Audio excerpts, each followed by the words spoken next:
What is up, everybody? We are back. I am George Mossey. This is my co-host, Heather C. I Love a Mama's Boy, Season 3, Episode 9. This is part 2 of the podcast, and we want to talk about Esther, Lena, and Ethan. So we watched a scene where Lena confronted Ethan about the way that he speaks to his mom, the way that it's sometimes sexual and very inappropriate, and it makes her and other people around feel uncomfortable. Now, even though Ethan doesn't feel like it's a big deal and it's not abnormal at all to him what happens, he did seem to understand where she was coming from and made it seem as though he was going to take steps to not make her feel uncomfortable, which is what he would do as a husband. He said as a husband, he wants to make sure his wife feels happy and secure and safe and comfortable in their relationship. But there was a pool party at Esther's house where Lena's friends as well as Ethan's friends were there. And Esther comes outside and she gets in the pool and she does something called baby baby, which is something that she's done with all of her sons, which when they're a baby, it's cute. She gets in the pool, she lifts them like a baby and walks and kind of wades through the pool with them. But when your son is 31 years old and his future wife is there, as well as his childhood friends, as well as her childhood friends, some eyes can raise. It makes people feel a bit, like people said, uncomfortable. And they were wondering if they were really witnessing what they were seeing. And Lena felt after having that conversation with Ethan, and then he does this, and I don't want to say he because his mom initiated it, but I do feel like he didn't stop it. She feels like he didn't listen to her. Do you feel that way? Yeah, I feel like they are showboating, basically. They like attention, they're attention seekers, because it seems like they only do the stuff when the people are around. And like when they were in the pool, Ethan was like, hey, look at me type of situation. And it's just kind of like, I think that they like to get a rise out of people. Mm-hmm. So, and then obviously they're going to spark it up more for the TV show because they want people to engage and watch and everything. So I don't know. I think that their relationship is a bit much, but I can't tell how much of it is put on and how much of it is realistic. Because they're always in public or they're always around people when they're saying Right. it. Like when they were dancing, there was a dance instructor there, when they're at the pool party with other people there, and they just kind of want to see what they can do to get a rise out of people. So I think it's more of just like a shock value at this point. There's no doubt in my mind that she doesn't love her son, or all her children.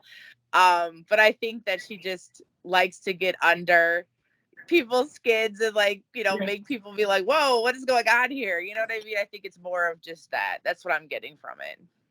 Well, I see that Lena has definitely taken steps to try and set boundaries, which I think is really good because a lot of times it's very intimidating when you're going up against someone's mother and then they're very united with their mother. So she's definitely had some conversations. And another conversation that she had on this episode was regarding her wardrobe change at the wedding. And she almost felt as though it was Esther's idea, but in actuality, this was Ethan's idea, even though she didn't believe it and she wanted to believe that Esther was the one who came up with this and she wanted to steal the show at the wedding. This actually was Ethan who brought it up. Esther just liked the idea. And what woman wouldn't want to be the center of attention at an event that's basically for her anyway? In Esther's mind, this event is for her. So why wouldn't she want to turn heads and get the attention at the wedding?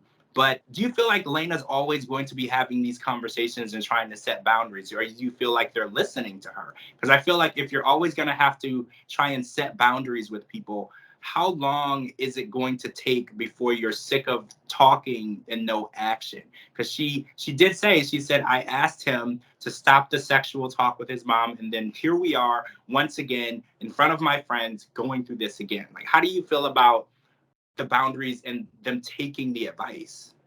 There is no boundaries, and they're going to continue to keep doing them because they've always been this way according to their story. I mean, I think at this point Lena just needs to be like, is this what I want to do for the rest of my life? How worth it is my relationship with Ethan? Can I look past this, or should I just go and try to find somebody else that will value me and my opinion and my worth? Sure. I think that, it's a shame because obviously he's not trying to pursue a sexual relationship with his mother. I'm not sure why they continue this long running joke, but I mean, for whatever reason, to each his own, whatever. But it's bothering the person that he's saying he wants to spend the rest of his life with. And it's like, are you willing to let her walk out the door because you can't stop throwing passes at your mom? And it's like, he said, oh, okay, I can value fine wine, meaning, she's a beautiful woman. I can, appreciate the fact that she's gorgeous. Yes. And I said that before. There's nothing wrong with complimenting and saying, I have a beautiful mom or, a good looking dad. Leave it at that. You know what I mean? Like, you don't just be like, hey, mom, look at you. Like, that's crazy. That's weird. You can lift up people without taking it too far.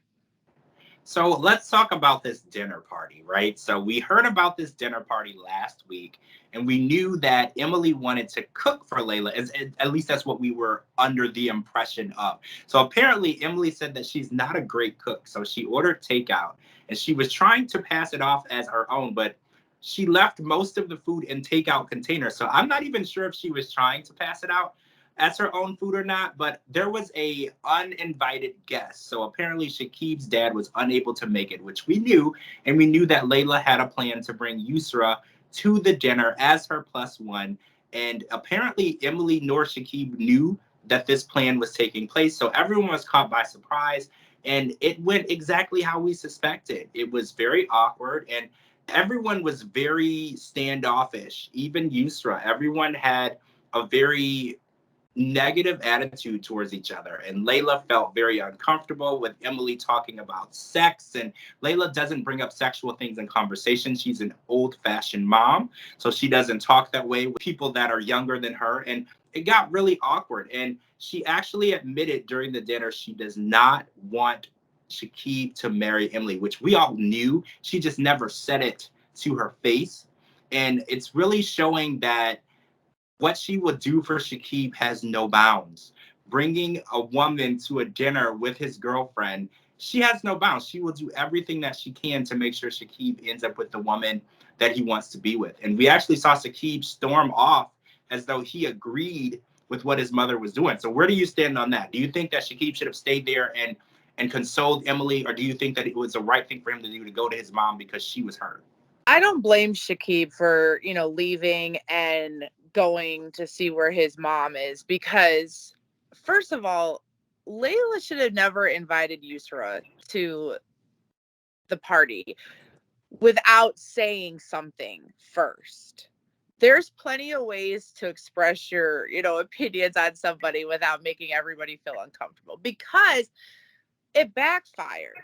She was upset, and she, heard conversations that she didn't want to hear. And Yusra got put in a very bad predicament. And Emily felt some type of way in her own area. It wasn't her house, but it was her relative's house. And Shakib was like, oh, I'm just trying to keep the peace. So it was just like that whole plan just backfired from the jump. And it's like Emily was rude to the way she was treating Yusra, but sometimes women don't always handle their emotions the way they should. So she was letting her anger, her jealousy and stuff show instead of putting on a good poker face and, making her feel welcome. I also feel that Yusra probably shouldn't have went, even if she was trying to help out Shakib's mom, because she knew the situation. She was called to her face a homewrecker. So she already knew where Emily stand with her. So to go there, and then it's like you kind of knew it was going to happen. Even if you knew the backstory, anything that Layla maybe told her, I'm sure she pre-warned her that Emily was a certain type of way about people. Mm-hmm. And, that wasn't their first blowout that they had on the show. So it wasn't any surprise that Emily acted the way she did. She doesn't hold her tongue for people that she doesn't care for. She never did. I personally think that Shakib needs to end the relationship with Emily, go his separate ways. Do I think he should be with Yusra? I don't know. Time will tell. but definitely him and Emily, I think that the ship has sailed on this relationship. It's best for them to go their own separate ways. It's just would be so much more healthier. Yeah. They really would. They're not meshing well. They're not a good match. I feel like Shakib is always trying to satisfy Emily, and it's never going to happen because his mom's not happy. So somebody's always going to be upset. Yeah, I agree with you 100%. As of now, they're only doing things to hurt each other.